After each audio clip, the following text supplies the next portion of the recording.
Okay, welcome to the deep dive. You've handed us quite a stack of sources today. We're looking forward to jumping right in. Yeah, this should be interesting. We've got lyrical excerpts here from the Canadian band Trooper, their 1975 album, also called Trooper. Exactly. And our mission really is quite specific. We're using only these words you provided. What do they tell us? What are the feelings, the themes, the perspectives in just these snippets from their early work? Right. Think of it like we're archaeologists, but with lyrics.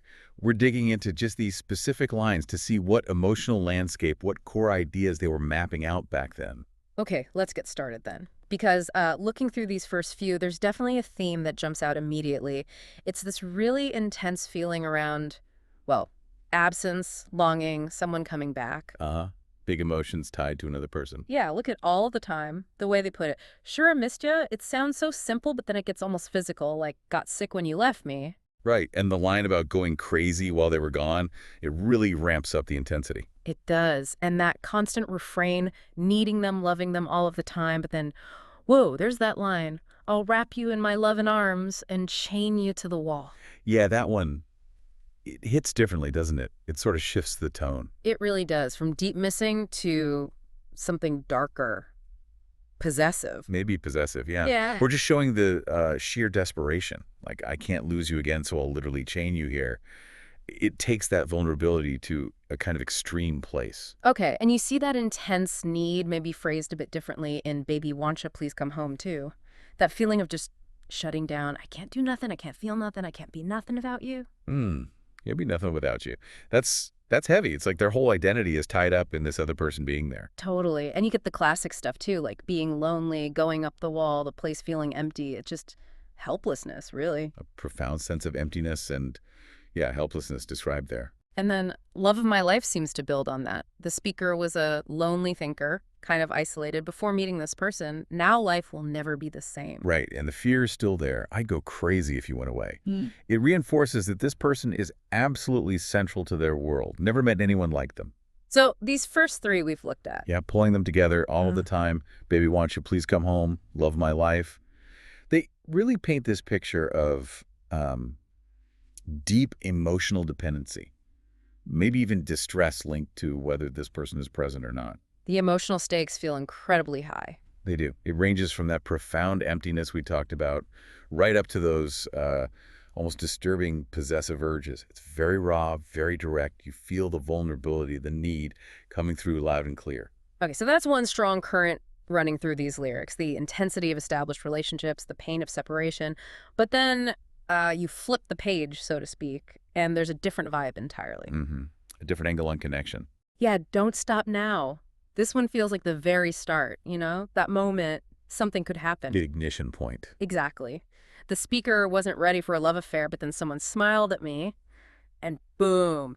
Suddenly they're starting to be ready. You get that sense of electricity. Yeah, and the energy feels different, doesn't it? Yeah. Compared to the others that are about loss or deep need, this one's about, well, possibility. Seizing the moment. And it's proactive, too, not just feeling it, but acting on it. Come over here and sit on my knee. And that line, if you're going to do something tonight, why don't you do it with me? Pretty direct. Very direct. It's capturing that initiation phase, moving from being alone, as the lyric says, to actively pursuing a connection. It's a nice counterpoint to the intensity of the established relationships in the other songs. It really is. It shows they're not just exploring the deep end of relationships, but also that first spark, that potential beginning. So we've seen the relationship highs and lows, the beginnings. Yeah. What else surfaces in these lyrics? Well, there's also stuff about just dealing with feeling bad, coping with pain or trouble. Okay. Like how? Take roller rink. The feeling is strong, hurt, like a punch in the mouth, losing the only love. That's rough. Yeah, sounds pretty devastating. But the response is so specific, not just feeling sad, but deciding what I'm going to do is go to the roller rink to roll my blues away. Literally strap on a pair of roller skates and roll. Huh. That's quite an image. Using physical action, a specific place to deal with emotional pain, rolling away the blues, it's a deliberate coping mechanism. Right. It's very concrete, but then you contrast that with I'm in trouble again. Okay, how's that one different? It feels much more internal and cyclical. The repetition of in trouble again really emphasizes that. It's tied to worrying, feeling confused, being hurrying. So less about a specific action to escape the feeling and more about being stuck in the feeling itself. Exactly. It conveys this sense of anxiety, of being overwhelmed, maybe rushing around, but not really getting anywhere, Yeah. just in trouble Yeah. again. So two different ways of responding to negative states shown here. One is active, physical escape, the roller rink. The other is this more internal, maybe anxious, recurring state of trouble. Shows a bit of range in how they portray dealing with hardship. Yeah, and moving even further out from the purely personal, there are a couple of songs here that feel more observational, like sketches of other people or Oh, situations. interesting. Like character studies? Kind of. Look at Eddie takes it easy. It feels like talking about a buddy, right? It's good to see you, Eddie. Mentions of pizza, beers. Oh, and talking about Mr. Nixon. That dates it a bit, huh? Yeah, definitely grounds it in a specific time. Just a detail dropped in there. Right. And remembering meeting Eddie at a party, drinking dollar wine, describing him sometimes as the star of the party, other times just quiet, just drink it in. And the conclusion is simple.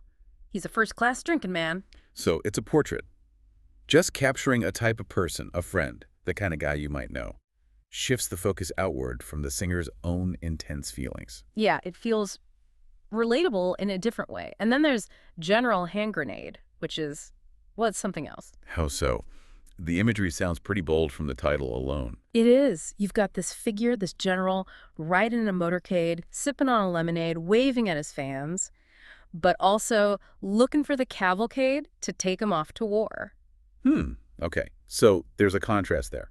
Public persona and then the reality of war. Seems like it. And then it mentions Isabella Band-Aid watching him, looking at the mess he made and wondering what it's for, adds a layer of consequence, maybe questioning. And that questioning seems to broaden out, right, with the lines about people getting high, low, getting nowhere. Exactly. People getting high, people getting low, people getting nowhere because they don't know where to go. Based purely on these lyrics, it feels like it's observing a kind of societal drift or confusion. So these two, Eddie and General Hand Grenade, they really step outside that intense personal relationship zone. Eddie gives us a familiar character sketch, while General Hand Grenade uses maybe symbolic, possibly satirical imagery to touch on bigger themes: leadership, consequences, maybe that feeling of directionlessness. It shows a wider lyrical lens. So, looking back at everything we've just dug into from these specific lyric snippets, it's quite a range, isn't it? It really is. We've gone from that incredibly intense, almost desperate need in relationships. Yeah, the chain yen to the wall level intensity. Right, to the excitement of a brand new connection starting up. And then how people cope, whether it's, strapping on roller skates or just feeling stuck in trouble. And finally, stepping back to observe other people, like Eddie, or even hinting at bigger societal questions like in General Hand Grenade. So, if you had to sort of summarize the takeaway just from this evidence. Well, based only on these lyrics in the 75 album, you see Trooper tackling some really core human stuff. They do it directly, often using everyday, colloquial language, which makes it feel immediate. You mean like punch in the mouth or even dollar wine? Exactly. Those kinds of details. And the themes are universal, really. Emotional connection, how vulnerable that makes you, dependency, heartbreak, anxiety, just watching the world around you. They use vivid, sometimes pretty startling images to get those feelings across. It feels like an unvarnished, relatable take on life and relationships, at least in these particular songs. It's really quite powerful, actually, what you can pull out just by focusing closely on the words themselves. We've seen so much that deep need, the fresh start, the coping strategies, the outward observations. Yeah, it really highlights the stories embedded just in the lyrics. And, thinking about these themes we've unearthed from Trooper's early work, that raw relationship intensity, the ways people handle tough times, looking at the characters around them. It makes you wonder, doesn't it? Well, how do those same fundamental human experiences keep showing up in music today? Even if the sound is completely different, the style, the genre, are artists still wrestling with these same core ideas in their lyrics, maybe just finding new words, new ways to say it? It's something to maybe listen out for next time you hear a song that grabs you?